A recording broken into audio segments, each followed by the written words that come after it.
Tampokang ito ay rated SPG. Striktong patnubay at gabay ng magulang ang kailangan. Maaaring may masiselang tema, lengguwahe, karahasan, sexual, horror o droga na hindi angkop sa mga bata.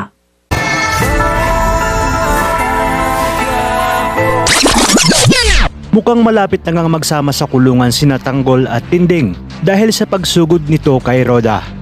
Matapos pagbantaan ni Rigor si Tess na sa oras na magpakita pa itong si Tanggol sa kanilang pamamahay ay tutuluyan niya na ito. Kaya naman labis ang pakiusap ni Tess na huminahon nito.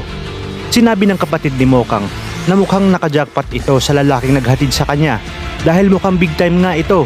Kaya kung sakaling manliligaw ito sa kanya ay huwag na siyang magdalawang isip na sagutin ito para instant milyonaryo na sila at makaalis na sila sa kanilang lugar. Sinabi naman ni Mokang na magtigil-tigil ang kanyang kuya dahil sa pagiging mukhang pera nito. Maya-maya pa ay tatawagan ni Jill si Mokang para alamin kung nakauwi na ba ito at kung nanliligaw sa kanya si PJ. Ngunit kilig naman na sinabi ni Mokang na hindi pa umano at hindi siya nagmamadali. Ayon pa kay Mokang, sayang lang din kasi mukhang natakot si PJ dahil sakto na nagkakagulo sa kanilang lugar nang maghabulan si Mang Rigor at Tanggol. Sasabihin naman ni Jill na di ba umano si Tanggol yung nanliligaw sa kanya.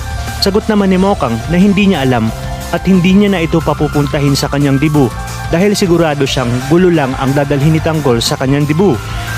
Kinabukasan ay sinabi ni Tanggol sa kanyang mga kaibigan na ngayong alam niya nang hindi na siya makakaawit sa kanila ay sisirain niya na ang buhay niya. Kaya naman sumugod siya kasama ang buong tropa sa bahay ni Roda na may dalang patalim dahil nga sa pagpapakulong nito sa kanyang lola Tinding. Matatakot naman si Roda at agad natatawag kay Colonel Suarez dahil sa panggugulo umano ng apo ni Tinding si Tanggol. Kaya kapit lang kapamilya dahil marami pa tayong mga kapanapanabig na mga eksenang dapat abangan. Dito lang sa FPJ's Batang Quiapo.